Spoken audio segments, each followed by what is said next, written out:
Só porque a mulher perguntou se eu tava na fila. Ela perguntou, não. Ela tava de gracinha com a tua cara. Porque tinha um monte de gente na fila, uma porrada de mulher. Ela foi perguntar pro único homem da fila.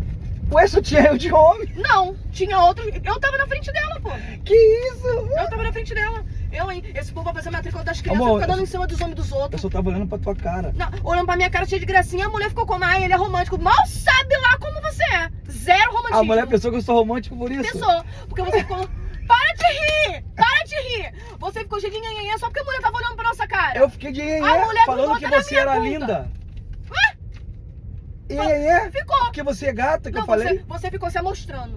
Me mostrando porque tu é linda.